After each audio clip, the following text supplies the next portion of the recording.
Welcome into the Fighting Saints Report. Jack Milewski joined by Jim Leitner. Monday, January 13th, as the Fighting Saints coming off a very difficult weekend against the league's best team. Record-wise, numbers-wise, they were the league's best team. And now eye test-wise, that we've got to see it firsthand, they're certainly the league's best team. The Chicago Steel, they beat Dubuque 2-0 in Chicago and then 4-3 here in Dubuque with a furious final minute comeback in the third period. And I don't think there was a ton of doubt, just based on how dominant they had been all season long, that Chicago was the best team in the USHL. But they really proved it this weekend, and not just because they beat a very quality Saints team, but also because they proved they could win in multiple different ways, and with some of their top guns not producing, with their best weapon, their power play, not producing at all this weekend, they were still able to come away with 4 points. Yeah, for my money, I think you're going back the last 10 years that we've seen in the USHL since Dubuque's been back. This is Chicago team has to be one of the elite teams in that conversation. Green Bay had some really good teams in the early 2010s. Obviously the Fighting Saints had some really good championship level teams, but in terms of top to bottom, every single element that you want, Chicago has it all. And there's no question that they're the best team in the USHL. And they, like you said, they proved it against a really good quality Fighting Saints team. And now I think a big key for the Fighting Saints is how do they move forward from this? How do they adjust? What kind of adjustments do they make to see if they can close that gap a little bit? And the Fighting Saints, in the first game of the weekend, we'll start with Friday, a game that they generated some offense, but it wasn't a consistent flow of offense, and it just felt like one of those games where, for both teams, it was going to be really tough to score any goals. It's exactly what it was. The only goal scored against the goaltender was Eric Mittendorf. He scored on a breakaway 5 minutes into the second period, and then it was like pulling teeth to get offense, even on the power play, and these were the top two power plays in the league coming into the weekend. They were combined 0 for 14 on Friday night, and Victor Ostman had a great game in net. Eric Portillo was equally as good. The difference is one good bounce and a lapse in defensive coverage for the Fighting Saints, and I think the Friday night game really showcased, again, how tight these two teams are and how close Dubuque is to being able to beat Chicago, but again, how good Chicago is and how much they're not a one-trick pony. With all the goals that they can score, they made winning a 2-0 game look like they had done it 20 times this season. Yeah, and Middendorf isn't even among their top elite scorers, and he's the one who scored the goal. And I think Osman did a nice job in net. I thought Portillo was a lot better. I think he was really called upon to make a lot more difficult saves than Osman did. And but again, I think, this was, we're almost to the midway point in the season, and this is the first time both of these teams have seen each other.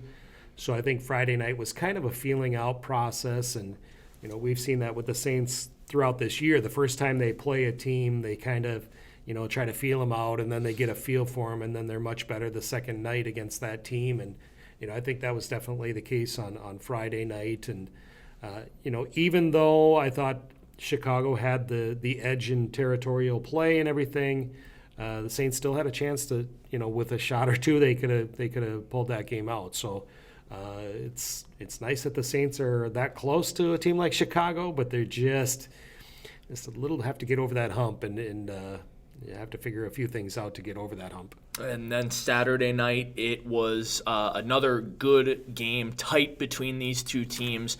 2-1 after the first two periods. Dubuque was able to get a goal in the first period pretty early on, their first power play opportunity of the game, and Matthew Copperwood strikes on the power play. That was a big boost for the unit that had really struggled the previous night, and it happened to be the only power play goal of the entire weekend. Chicago able to get one back, and then early in the second period, Stephen Halliday, who has 8 points in the last 7 games, able to snipe short side on Ian Shane. Chicago starting their backup netminder on Saturday. And Dubuque had that 2-1 lead heading into the third period.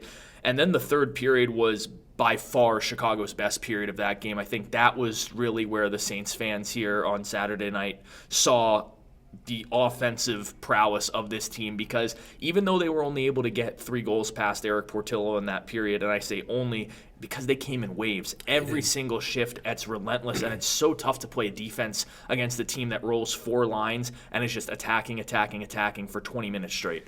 And the thing that really impressed me is how they move in the attacking zone.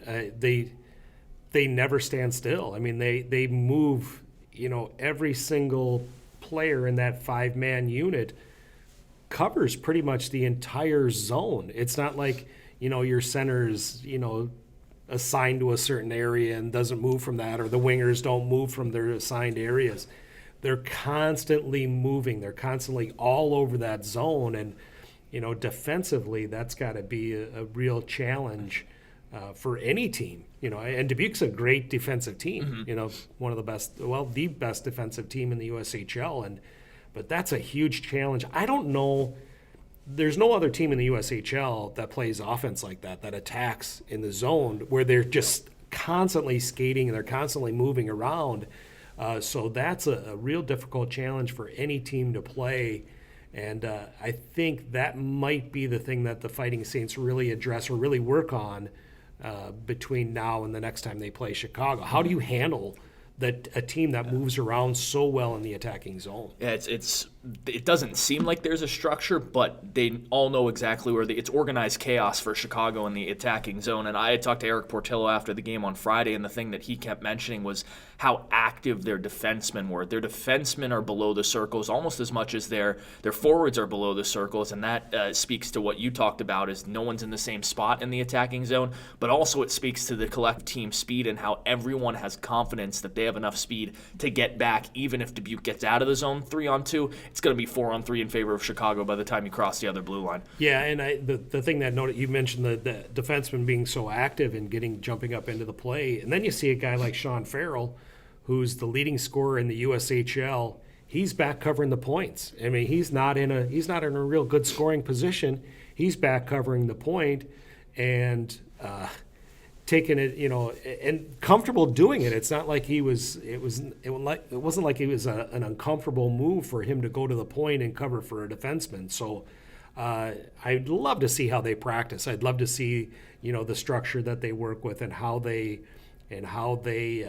just attack practice, because they move really well and they're just so comfortable in doing it. And like I said, a guy like Sean Farrell leading the league in scoring is, just as comfortable back covering the point, covering defensively. And we saw that on a pinch too. Dubuque had an opportunity to clear the puck on a penalty kill, I believe. Mm-hmm. And I think it was Farrell at the point, kept the puck in where normally you'd start to retreat. They're just so comfortable and so confident in that offensive zone.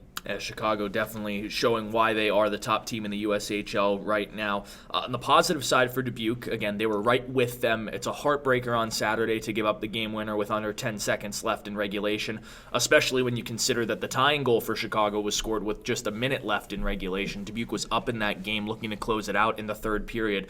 But they only gave up 6 goals to an offense that's averaging 5 goals per game. They gave up 6 over the weekend. It clearly shows that Dubuque is right there with the top team, as the top team defensively in the league. I think numbers-wise, it's them and Waterloo 1 and 2. And I think Dubuque has clearly shown that they are slightly better defensively than Waterloo. So they're right there. They're a couple steps away. But again, it takes some time to get used to playing against speed like that. And as good as Eric Portillo was on Friday, I thought he was even better on Saturday, especially in that third period. There was the one sequence with about 4 minutes left in regulation where Chicago could have scored 4 times, and Portillo made 4 highlight reel saves. 4 highlight reel saves, and they were from 4 different areas of the ice. One was from his left, one was from his right, one was right down the middle. And he just seamlessly moved from point to point and was outstanding, I thought. And you mentioned it's hard to play against a team like Chicago. You don't see that very often. Mm-hmm. You don't see it. Well, you don't see it at all unless you're playing Chicago. So it's kind of like when you go to Waterloo, you have to be prepared to play on that giant ice because you never play there or very rarely play there. Same with Chicago. You don't see an active team like that very often. So it's really difficult to prepare for. And I'm kind of excited. We'll see the Chicago in a month or so, and I'm excited to see how Coach Oliver David and his staff attack that week in practice, because it's going to be another home and home, so you can just focus on playing against Chicago. I'm curious to see how they're going to attack that week in practice, and we'll see what kind of scheme they can come up with, or what kind of attack they can come up with to counter what Chicago does. The next time they play Chicago will be the beginning of March. It'll be March 6th and 7th, Friday night in Dubuque, Saturday in Chicago, and right now it seems like that could be a preview of the Eastern Conference Eastern Conference Finals. Still a long way to go, but right now, for my money, those are the top two teams in the East. But Chicago right now is a step above the rest, not just in the Eastern Conference, but also in the USHL. They win 2 this weekend. They extend their winning streak to 11. Dubuque struggles out of the holiday break continue, and the road ahead won't get any easier for the Fighting Saints. We'll look at the upcoming series against Waterloo this weekend and the rest of the month of January on the other side of this break. Welcome back to the Fighting Saints Report. Jack Milewski joined by Jim Leitner this Monday evening. And now moving forward to the rest of the month of January, and first and foremost, a big weekend series for the Fighting Saints. Dupaco Cowbell Cup implications once again as they take on the Waterloo Blackhawks. And this will complete their string of 6 straight to start the month of January against the top 2 records in the USHL. They started off with Waterloo. They split there. They got swept by Chicago this past weekend. Now they get Waterloo 2 more times here in Dubuque, and it's really interesting the way this series has played out this year, because when you play in Dubuque, it's like you're playing one Waterloo team. And then when they've played in Waterloo, it's like playing a completely different team that doesn't really resemble the overall record that Waterloo has put up in the USHL standings this year. The smaller ice seems to suit Waterloo better against the Fighting Saints, at least this season. Dubuque has beaten them 7-1 and 8-2 on the road and lost a pair of 3-2 games here on home ice. So now it'll be interesting to see what adjustments the Fighting Saints can make against the Waterloo team that would rather seem to play 2 games here this weekend instead of splitting it once again. Exactly. And again, I think Waterloo's going to be a little bit hungry after getting smoked for the second time on their home ice by Dubuque. And we talked about it a couple months ago, how Waterloo had never suffered a 6-goal loss at home, and you knew they were going to respond after getting beat that badly, and then Dubuque goes back and does it again. Yeah. So I think coming into Dubuque this weekend, I think Waterloo is going to have something to prove again. And you're right. For whatever reason, they like to play on the smaller ice a little bit better. I would like to think that that's because Dubuque skates a little bit better than Waterloo, which is something that you very rarely hear. A lot of times when you play on an Olympic-size ice sheet, you have to be a better skating team than everybody else. And for whatever reason, Dubuque has went out and gotten players who can skate a little bit better. So I think that's a big advantage. But I think this past weekend against Chicago, I think that should give the Fighting Saints a lot of confidence going into this weekend that they can play an elite team and beat them no matter where it is. And hopefully the Fighting Saints come out a little bit angry in practice this week and prepare for what they've not been able to accomplish here in Dubuque against Waterloo. Yeah, Waterloo, again, those 2 3-2 wins. Both of them have featured third-period comebacks. And right now, if you're being nitpicky with the Fighting Saints, because, again, they're struggling a little bit out of the gates, but if you look back at their losses, half of them have come to the top teams in the USHL in Chicago and Waterloo. And outside of that, Dubuque has just dominated their opponents. But if you're being nitpicky, the third period can kind of be the area where you would want to see improvement for Dubuque. After this weekend against Chicago, they're just a +4 in third period goal differential. They're +25 in the first and second periods combined. So for whatever reason, they might slow down a little bit in the third period. The other teams are making their push in the third period. But again, if you're being nitpicky, you certainly want to improve in the third period, and that's where Waterloo has been able to beat Dubuque twice at home, is big third periods and putting the pressure on late in the game. Exactly. And in both of those games here in Dubuque, I thought, for my money, Dubuque was a much better team in those first 2 periods and probably deserved to be ahead on the score by more than just a goal. I think they didn't capitalize on their opportunities quite as well as they should have in both of those games. And then, you get into the third period to take some penalties, maybe some undisciplined penalties, and that leads to power plays, and it gives a team like Waterloo a shot. And, that's what a team like that, you can't let them hang around, and I think over the last several years, anytime when Dubuque has been leading Waterloo after two periods by just a goal or two, you kind of start to think, geez, here it comes from Waterloo. They're gonna find a way, and they always seem to do that. So, I think a big key is, put the foot on the gas a lot more in the first two periods, capitalize on your opportunities, and, hopefully build a bigger lead so Waterloo can't come back. We saw that the two times in Waterloo where the Saints build nice cushions in those first two periods, and then Waterloo has to, maybe they get a little self-doubt creeping in, or they try to do too much and it doesn't work out. So, you're right that the third period has been a little bit of a bugaboo, but take care of business in the first two a little bit better, and then you give yourself a little bit of cushion. Certainly a big weekend for the Fighting Saints, again, just because they want to rebound from the two tough losses to Chicago, but also because anytime you can beat Waterloo, it feels like more than just 2 points in the standings. And it's not just 2 points in the standings in terms of the overall USHL season, but it's the Dupaco Cowbell Cup. And right now, Waterloo's in first. They have 12 points. They've won it 3 straight years, I believe. Dubuque is in second. They have 8 points. And then Cedar Rapids is in last with 4 points, starting to really feel like a 2-team race in the Cowbell Cup standings. And this is a weekend where Dubuque can get right back in it, or Waterloo can take a stranglehold. If either team sweeps this weekend, the Cowbell Cup standings are going to look a lot different than they do right now. Yeah, and I do think the Cowbell Cup is an important trophy to win. A lot of people say, well, you should focus on the Clark Cup, or you should focus on the Anderson Cup. I put a lot of faith in, or a lot of stock in the Cowbell Cup, because year after year after year, Waterloo's an elite team. Dubuque wants to be an elite team and has been an elite team. Cedar Rapids is a great rival for both of those teams.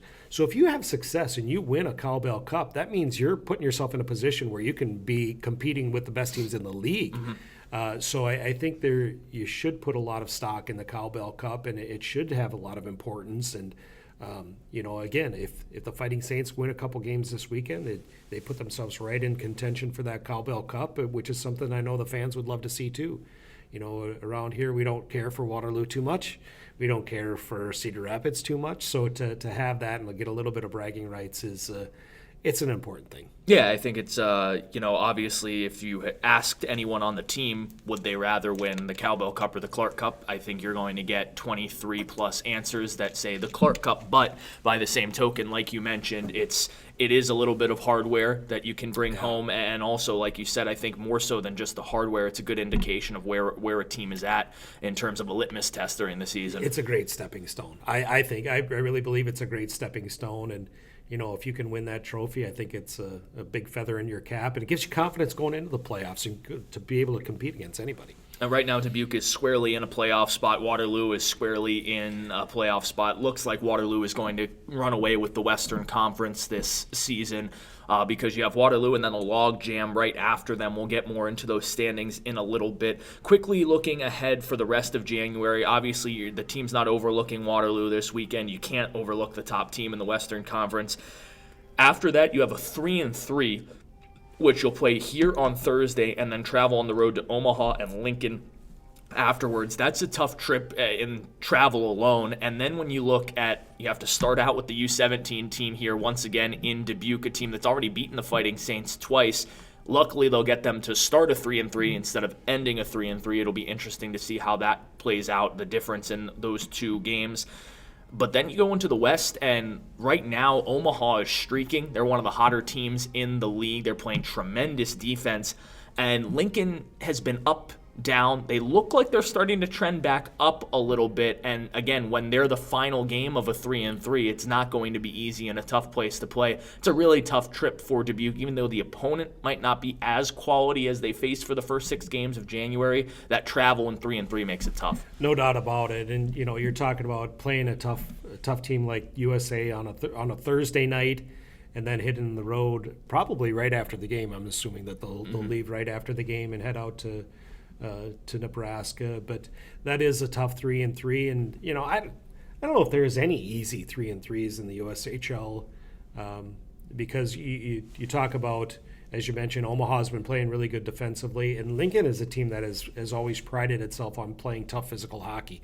So, you're playing that third game in 3 days against a team that likes to beat on you, and that can really wear on you mentally. So that's going to be a really difficult challenge, but this whole month of January has been one challenge after another for the Fighting Saints, and we've seen them stumble a little bit out of the block after the holiday break, but I think this is something that's going to make them stronger in the long run, and they're going to be a better hockey team because of what they're going through right now. The final game of January will be against Des Moines here on January 31st, and then there will be another game right after that on February 1st against Madison. So it'll be a back-to-back to end January, start February. We'll look at those two games closer to that weekend, but the Fighting Saints 2 against Waterloo upcoming, a huge weekend for them. Again, Dupaco Cowbell Cup implications, and just another good test against one of the top teams in the USHL for both the Fighting Saints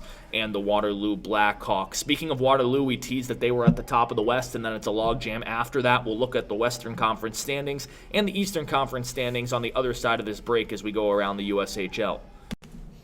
Welcome back to the Fighting Saints Report. Jack Milewski joined by Jim Leitner here on January 13th. A little bit of snow on the ground outside, but really not as much as we could have gotten this weekend. So thankful for that, making travel much easier getting back to start the work week. Around the USHL, a busy work weekend for a lot of these teams, and a lot of tight games this weekend. Obviously, tight games in the Fighting Saints series, but 9 one-goal games throughout the weekend. A lot of overtime games. A couple big series. Des Moines and Cedar Rapids played 2 games this weekend, and Des Moines wins both in overtime. For the Rough Riders, when the injuries continue to hit, it's good for them to get 2 points, but it's going to be so tough for them the rest of the season as their lineup looks worse and worse every single night. Huge series. It would have been even more of a juggernaut series last year, Waterloo against Tri-City. Tri-City's been up and down this season. They've started to play better, but Waterloo wins a couple of games in Kearney, Nebraska. 3-2 finals, 1 in overtime, 1 in regulation. And I think that's a good place to start because they will be the opponent next week for the Fighting Saints. Blackhawks are winning a lot of tight games. They continue to play good defense, and it's tough to go out there. That's a long trip to Kearney, Nebraska, and win 2 games the way that Tri-City plays, especially on home ice. Waterloo able to do it, though, in pretty dramatic fashion. And Tri-City has been one of the hotter teams in the Western Conference for the last month or so. And so to go out there and get a couple 3-2 wins is really good. And we've talked about it for a while that as soon as Tri-City gets its defense in order, they're going to be a really difficult team to beat. And a couple 3-2 decisions for Waterloo kind of shows that Tri-City is playing a much better defensive style of hockey. And I don't know if they're scoring the way they really need to be scoring. And to hold a team like Waterloo to 3 goals is pretty good. And you're always going to have to try to outscore them. And but that's a good sweep for Waterloo, and I'm sure it's going to give them a little confidence coming into Dubuque this week. Because as you mentioned, that's a tough place to play out in Nebraska, and so it's going to be a challenge for Dubuque this weekend. Muskegon Lumberjacks sweeping the Madison Capitals. That was a battle of 2 teams towards the bottom of the standings in the Eastern Conference. Muskegon able to make a decent move up. Madison gets a point out of the weekend, but they continue to slide. And really, if you're Madison, you're almost going to have to split every single weekend and sweep a good amount of weekends moving forward to even get a shot at the 6th seed in the Eastern Conference. Just seems like mathematically they dug themselves too much of a hole to begin the season to do that. Splits out in the Western Conference. Sioux Falls and Lincoln split their series, and Fargo and Omaha split their series. And the Fargo-Omaha series was one we were looking at before the weekend started because Omaha was surging. Fargo, record-wise, was second best in the Western Conference, right behind Waterloo coming into the weekend. Friday night, 5-2 Fargo. Saturday, 1-0 Omaha. 2 teams that I think are certainly going to be right there, 2 and probably 3 behind Waterloo in some rotation towards the end of the year, and a very good series in Ralston, Nebraska. I think out in the West, you're going to see, anytime you have those 2-game series, I think you're going to see more splits than not.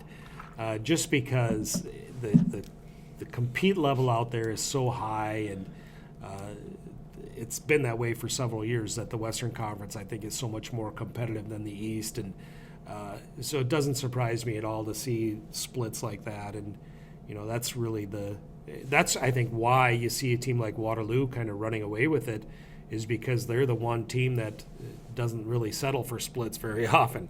They come out with a few more sweeps than everybody else, and that's why they have a 13-point lead on Fargo for first place in the Western Conference. Yeah, the Western Conference, as we get into the standings here, certainly more of a cluster than the Eastern Conference. There, again, are those 2 or 3 tiers in the Eastern Conference, and unfortunately you're putting Madison in their own tier if you separate it in 3 tiers in the Eastern Conference. But in the Western Conference, it's Waterloo and then it's everyone else. There are only, between Fargo, who's in second place, and Sioux Falls, who is in 8th place, there's only a difference of 9 points. And at this juncture of the season, to only have a 9-point separation between second and 8th, it pretty deep, especially considering where Sioux Falls was just about a month and a half ago. For them to have climbed back into a little bit of relevancy in that Western Conference is good. And just to give you an idea, there's a 28-point gap between second and 8th in the Eastern Conference. So clearly the parity is different on one side or the other. Waterloo, though, 13 points ahead of Fargo in first place in the Western Conference. But then Fargo 36, Omaha 35, Tri-City 35, Des Moines 33, Lincoln 32, Sioux City and Sioux Falls out of the playoffs right now, but at 28 and 27 points. And Lincoln, after the first month and a half of the season, was all the way up at number 2. Now they've slid to 6th. And they could slide right back up into the top 3 in just about a weekend's time. It's going to be back and forth in the Western Conference for a long time. Yeah, you're only 4 points out of second place, so you sweep a weekend and get a little help otherwise, and you're right back into second place. So, I mean, that gives you a pretty good idea of what the Western Conference is like. The East is a little bit different. Like you mentioned, I think you have 3 tiers. You have the top 3 teams, a bunch in the middle, and then Madison at the bottom, and you're not going to see a ton of movement on the East like you will on the West. You mentioned that Eastern Conference. Chicago, 51 points in 30 games. Right now, they're on pace to set the USHL record for wins in a season, for points in a season. They're not far off from goals scored in a season. They're on pace for a lot of records. Obviously, it takes them to playing just about perfect hockey for the rest of the season to hit those records, but from what we saw this weekend, I wouldn't count them out from hitting all those records. Then Team USA, who got a couple points this weekend, actually 3 points this weekend with their series against Youngstown. 45 points, they're in second place. Dubuque is 4 points behind them, but with 4 games in hand. So the Fighting Saints still will probably, I would say, creep past Team USA once they make up those games. And then there's 10 points between Dubuque and Muskegon, who is now all the way up in 4th place. And to give you an idea of how clustered the bottom of the Eastern Conference is outside of Madison, Muskegon was in 7th place coming into the weekend. Now they're in 4th place, but they have 31 points. Youngstown has 31 points. Green Bay has 30, and Cedar Rapids has 27. I think it'll still be a close race, but I could equally see Cedar Rapids really falling off just because of how shorthanded they continue to be. Yeah, in that group, they're the deepest below 500. They're 4 games under 500, whereas Muskegon's only 1 game under 500, and Youngstown's 1 game under 500. But yeah, it's going to be real interesting to see how Cedar Rapids, how they respond. Again, they've had a couple real devastating injuries, Francis and Meehan on the back end in particular, and you lose probably your 2 best defensemen.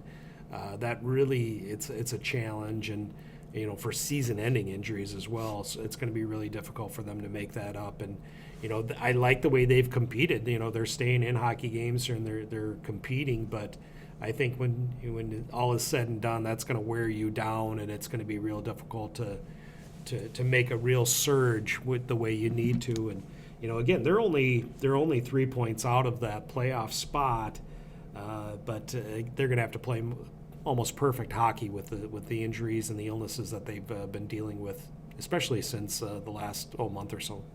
And looking at the Western Conference, you only have 2 teams, 7 and 8 ranked-wise. That's Sioux City and Sioux Falls, who are at or below 500 in terms of the winning percentage.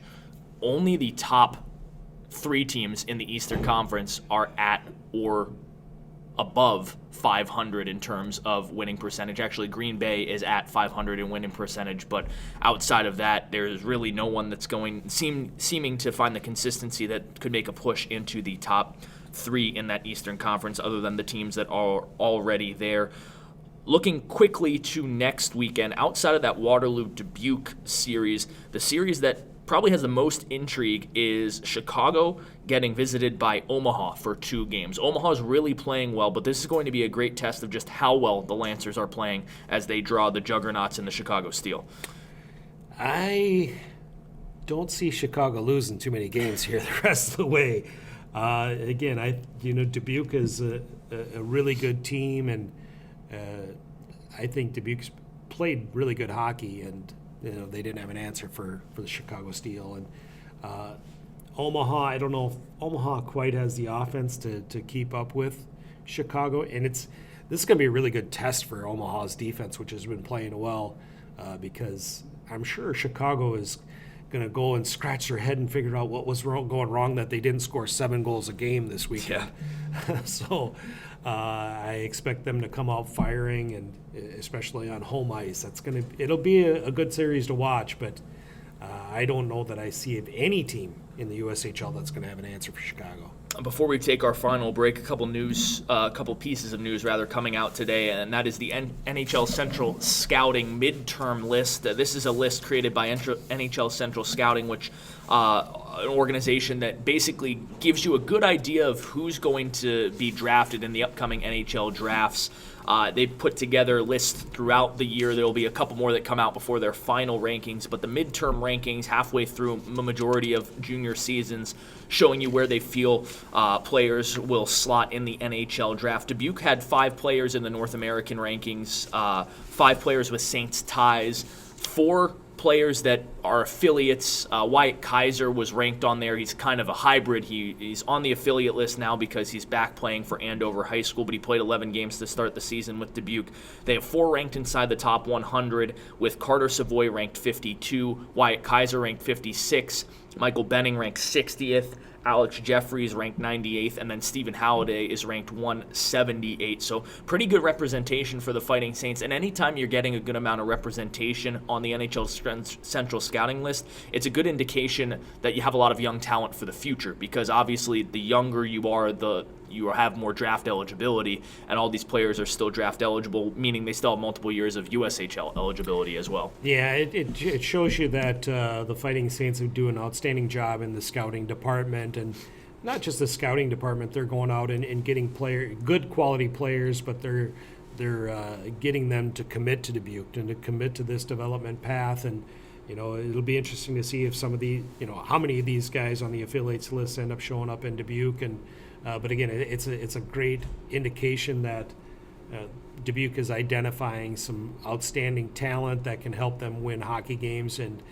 guys who have a brilliant future ahead of them. And it's exciting to see those guys and how much success they have. Yeah, and I would think we haven't seen any of the other players play this year outside of Wyatt Kaiser. Carter Savoy and Michael Benning, though, are tearing it up in the AJHL. They're both in the top 15 in points. Benning, a defenseman, leads the entire league in defensive scoring. Savoy leads the league in goals scored. He's averaging a goal per game through 37 games. And then Alex Jeffries is having another tremendous season at the Gunnery Prep in Massachusetts. But when you saw Wyatt Kaiser play, it seemed like he belonged in the USHL for sure. Even though he's back at Andover, he's playing well, putting up a lot of points, but there's no doubt that he's a high-caliber USHL defenseman. And the good news is he's coming back. Yeah. He's coming back at the end of his high school season. He'll be here, and it's exciting to have another piece on the back end like Kaiser. And we'll see about the other guys. Savoy and Benning are guys who they talked about coming here after playing in the AJ before they go to the University of Denver. So it'll be interesting to see if we can see those guys here next year. I know the USHL is a really desirable path, and it's something that elite college programs want to see their players get a little bit more experience in that level, and We're seeing more and more a lot of players realize that it's important to take that extra year playing in junior hockey, and so they're so much more prepared when they get to that Division I level, and hopefully that happens with some of these guys as well. And the other player on that list, Stephen Halliday, right now at 178, but if he continues to perform the way he has over the last 10 games, I think he's going to make a pretty sizable move from where he is right now up those charts by the time the final rankings come out. Yeah, he's a big body. He's got really silky hands for a guy with a big body, and I think we're just seeing him scratch the surface right now. He's a guy that I think is going to make a lot of teams happy, or could make a lot of NHL teams happy. And again with him, he's going to go to the University of North Dakota, following his time in the USHL, and that's a program that does a great job of developing players for the NHL as well. So I think he's going to be a diamond in the rough. I think he's going to be a player that's got NHL potential, and it's just a matter of everything coming together and a little bit more consistency, and we're going to see a lot out of him. Speaking of the NHL, they're at their midway mark and then a couple games ahead for a lot of teams. So when we come back, we'll look at the NHL standings and see which teams we think will be in the playoffs when the season ends. Welcome back to the Fighting Saints Report. Jack Milewski joined by Jim Leitner, wrapping up today with some NHL talk. And it's early, or now it's late enough, I should say, that we can start looking at the playoffs and actually making some realistic playoff projections. At the beginning of the season, we made our Stanley Cup picks. We did all of that. I don't remember that. I think we burned those tapes. Oh, don't give up. Hopefully. Did you pick Nashville? I thought we might have. Don't give up on Nashville. Colorado's struggling too. Both of our teams are struggling a little bit, but don't give up. They're still in it. So we're gonna look at the Eastern Conference first. Just go division by division, picking the top 3 in each division. Not necessarily ranking them in the order we think they'll finish, but picking the 6 who will win or make it in their top 3 in the division, and then the 2 wild cards after that. So we'll just go top to bottom as the standings show up. That means the Eastern Conference first. That means the Atlantic Division first. Right now, top heavy with 3 really good teams. Do you see any of those 3 dropping out? I don't at all. Boston, Tampa Bay, and Toronto are 1, 2, 3 right now. I thought at the beginning of the year, I thought Boston was going to have a hard time maintaining what they did last year after a long playoff run with guys who were kind of getting a little long in the tooth. But, man, they've proved me wrong. We're just over the midway point in the season, and that right now they have a 7-point lead on Tampa Bay for first place in the Atlantic Division. So possibly see Tampa Bay making a run, but I don't see Boston. Boston hasn't disappointed at all this year, so I see them winning, and Toronto and Tampa Bay, I see them staying in those top 3 spots, and like I said, maybe Tampa Bay, but I'm kind of sold on Boston right now. Yeah, I think Tampa will catch and overtake Boston, but I have those top 3 making it: Boston, Tampa, and Toronto. And Toronto, they're playing better hockey than they have ever under Babcock as of recently. Sheldon Keefe has them playing the right way, the way you should deploy that top-end talent, and yet still I think they're going to finish third because those 2 teams are just heads and tails above just about any other team in the NHL right now. But it's going to be another interesting first-round series because of the new format that's going to pit 2 teams that could easily make it all the way. One of them is going to be out in the first round, whether it's Boston, Tampa, or Toronto. They're going to have to play each other. So be interesting to see if Tampa can overtake Boston. I don't think Toronto has a legitimate shot at the number 1 seed in that division. With the Metropolitan Division, some similar faces up at the top. You have the Capitals and Pittsburgh 1-2 right now, and the Islanders 3. Are you buying that those 3 stay as the 3 as well? I do. I just Washington for sure. There's no question about Washington. I think Washington is definitely a top 3 team in the Metropolitan. There's no question they're going to make it. But Pittsburgh and the Islanders, I like the way they're trending, the way they've trended the last couple of years, and I'd never count out Sidney Crosby ever. I don't think I don't see Sidney Crosby letting that team slip to a wild card at all. And the Islanders, I like the way they've trended as well. And, all three teams. Washington right now is at a plus 26 goal differential. Pittsburgh's at plus 32.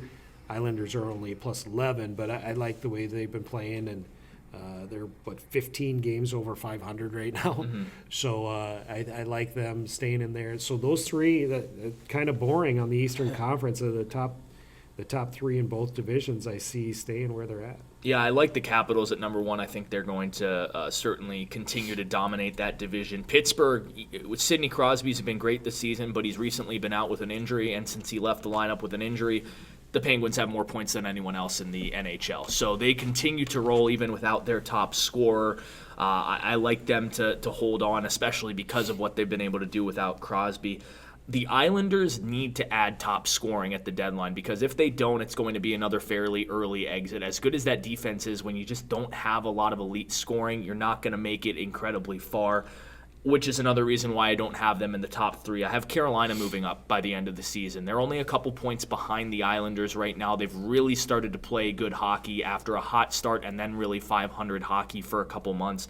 They're back to playing dominant hockey. I like Carolina finishing number 3 behind the Capitals and Pittsburgh in that Metro, but that doesn't mean I have the Islanders out of the playoffs. I just don't think they're top 3 in the Metro. As we get onto the wild card in the Eastern Conference, I think the Islanders are going to be the top wild card seed. I've got them right behind Carolina. I think that's a good battle towards the very end. And then I have the Flyers sneaking in as my final wild card pick. I'm never a believer in the Florida Panthers. I haven't been. The couple times they've made the playoffs, they've had negative goal differential. They've won or made the playoffs largely because they are just really good at losing in shootouts. And I don't like teams that are rewarded for that. And I for whatever reason, I just don't see that experiment with Bobrovsky and the rest of those forwards working out down there. So I have the Flyers sneaking in as the wild card team with the Islanders. Well, Panthers are 8 games over 500 right now at the midway point, and I like them. I like Joel Quenneville. I think he does an outstanding job with that team. I think that's a franchise that's going to be on the rise in the Eastern Conference, and I think Joel Quenneville is the difference maker there. You talked about some of the deficiencies that they've had over the last several years when they get to the playoffs. I think he's going to be the difference maker there. A lot of good young talent down there in South Florida, and I do think that's a team that's going to get in. Carolina is my other team. You mentioned them flip-flopping with the Islanders. I can see that happening as well. But I don't know. Do you have a wild card or a team?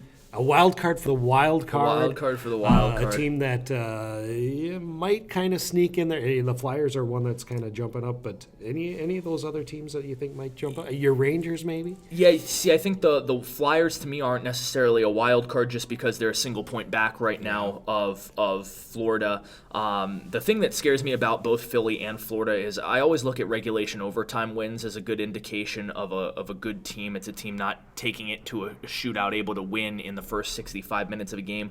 Florida has 21, which is the lowest among any teams currently in the playoffs, and the Flyers only have 19. So that does scare me, but I think Carter Hart's going to turn it around on the road and lead the Flyers to that spot over Florida.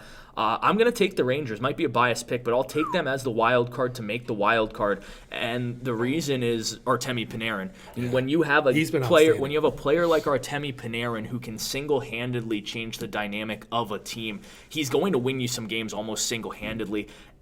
And I think that the changing the guard might be happening in front of our eyes right now. Igor Shesterkin has won his first 2 starts in net. He's up with. I don't think he goes back to the AHL for Hartford. I think he's up in the NHL to stay. And I think with those two and a couple of the other younger guys really starting to learn how to play in the NHL, in terms of teams out of a playoff spot right now in the Eastern Conference, only Columbus has more regulation overtime wins than the New York Rangers, who have 21. So I think the Rangers are going to start to play a little bit better, and Artemi Panarin, I don't think they make the playoffs, but if I had to pick one, they're the wild card to make the wild card. I've been impressed by Columbus. You mentioned Panarin. They lost a ton of talent, Bobrovsky. They've lost a ton of talent over the course of the last year, and everybody thought that they were going to be down towards the bottom of the Eastern Conference, but they're right in the hunt right now. They're only, 1 point out of the wild card right now. I don't think they're going to make it. I don't think they're going to have the staying power to get in. And but that's a team that I'd be kind of curious to see. And I keep pulling for Buffalo. I want to see Buffalo. I want to see Buffalo take that turn that corner. Probably because Zemgus Girgensons is there, and a big fan of Zemgus is from his Dubuque days, and they always seem to start off really well and kind of fizzle out at this time of the year. For once, I'd like to see them finish strong and get in. I don't know if it's going to happen, so that's kind of why they're my wild card to be a wild card, but I'd like to see it. Does that count for anything? I'd like to see it happen? Not really. Unfortunately, I don't think so. We'll move on to the Western Conference. The Central Division looking pretty much how I think a lot of people expected it, maybe with the absence of Nashville being close to the division lead right now, the only surprise. St. Louis, Colorado, and Dallas are the top three. Do you have them staying as the top three the rest of the way? It's going to be hard to see. I think Winnipeg's the one team that could possibly jump up into the Central Division. I'm stunned that St. Louis has been as good as they've been. I mentioned Boston earlier, and St. Louis expended so much energy from January all the way through the end of the playoffs just to get into the playoffs, go from last to getting into the playoffs and then winning the whole cup. I thought there would be a big hangover, but that hasn't happened at all, and they're running away with the Central right now, and I don't see anybody catching them. Dallas struggled out of the chute. That's why they're 9 points back, and Colorado a little underperformed, I thought. That's why they're a point back of Dallas. But I think the only possible team that could jump up there is Winnipeg. But I think St. Louis, Dallas, and Colorado are too talented to lose those positions. I think they're all three playoff teams for sure. The only one would possibly be Winnipeg jumping in there. Yeah, I think that the Tampa, Toronto, or Boston, Toronto first-round series in the Eastern Conference is going to be must-watch 7-game hockey. I think the Dallas and Colorado first-round series in the Western Conference is going to be must-watch 7-game hockey. For sure. Unfortunately, one of those teams will be out early, but I don't think St. Louis drops from that top spot, and I think you're going to have a jostling for second and third if you're Colorado and Dallas. I also have those three teams. I just don't think that the Winnipeg Jets will be able to catch either Colorado or Dallas. I think those two teams are much better, so I have those three. In the Pacific Division, a little bit different than what we've seen in years past, mostly because of the absence of the San Jose Sharks anywhere near a playoff spot right now. They have bottomed out and quickly. Who do you have as your three finishing in the Pacific? Well, I'm kind of my three are Vegas, Edmonton, and Calgary. I think Calgary's my number three. And then it's just kind of maybe a flip of the coin between Edmonton or Vegas. Although I should be kind of pulling for Battle of Alberta first-round series. Those are fun. Calgary and Edmonton would be an outstanding first-round series. So with that being said, I'm going to say Vegas wins it just because I'm really hoping for that Calgary-Edmonton first-round series. Yeah, see, I don't have a Battle of Alberta. I've got the Vancouver Canucks staying up in the top three. I really like what Vancouver's done.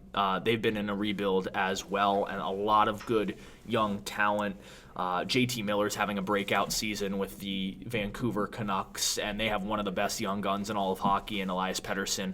He's just been absolutely phenomenal in his 2 years in the NHL. I've got Vancouver. I've got Calgary. I really like what Calgary has done since the coaching change. They've played a lot better. They've gotten a lot more out of their top guys as well, and I do have Vegas in there. I don't know if Vegas is going to win it, but I don't think this is going to be a division that has a division winner higher than 96 points. But I think the top three will also only be separated by about 5 or 6 points from number 1 to number 3. The reason I said I don't have a Battle of Alberta is because I don't even have the Oilers making the playoffs. Oh, I think this is another year of disappointment for a team with two of the top 5 players currently in the league right now in Leon Draisaitl and Connor McDavid. It's, again, the defense and the goaltending. I just don't think it stands up when it comes to crunch time. And McDavid will have 120-plus points. Draisaitl will have 110-plus. And they'll miss out despite having two of the most dynamic forwards in the NHL. I've got Arizona and the Magic in the Desert continuing a little bit longer. They'll sneak in. They'll grab the 8th seed. And Nashville's going to have a much better second half. I have them making the wild card, and I have Nashville being really a team that you don't want to play in the first round. Based on these standings, them being 7, it means they would take on the Pacific Division winner, and I think I would take Nashville over anyone who wins the Pacific Division if they get hot towards the end of the season. Yeah, I don't see Arizona getting in. I think it's I think they're still maybe a year or two away. Maybe they need Matthias Michelli to get over the hump. But my wild cards, I'm going to go, I think, Winnipeg and Vancouver. I do kind of want to see some Canadian teams get some success in the playoffs, so that's why I'm kind of pulling for them. And again, I like your good point about Vancouver, the young talent they've got going there. I thought they were a couple years away, to be honest. Agreed.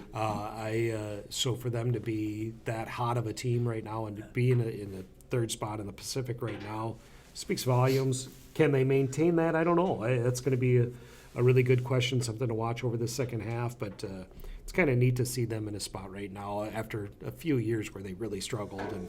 And Winnipeg, I think, is just too good not to get in. And, you know, it's crazy to think that they could possibly be an 8th seed or a 7th seed or, you know, really down towards the bottom, or a wild card even.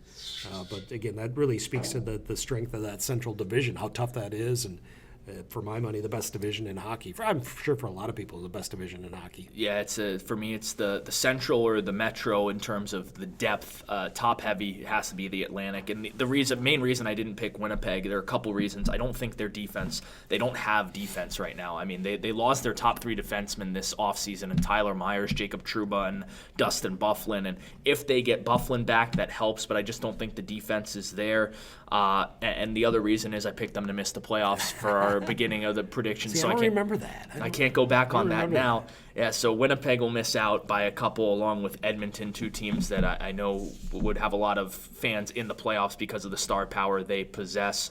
It's all the time we have for the Fighting Saints report. As always, we will log these in the data banks so we can come back and see if we were right or wrong towards the end of the season. And we hope to see you at the Mesquite Community Ice Center this weekend. 2 games, Friday night and Saturday, both at home against the Waterloo Blackhawks. Tribute to Kiss Night on Friday and Superhero Night on Saturday. To get your tickets, 563-583-6880 or DubuqueFightingSaints.com, and we'll talk to you next Monday.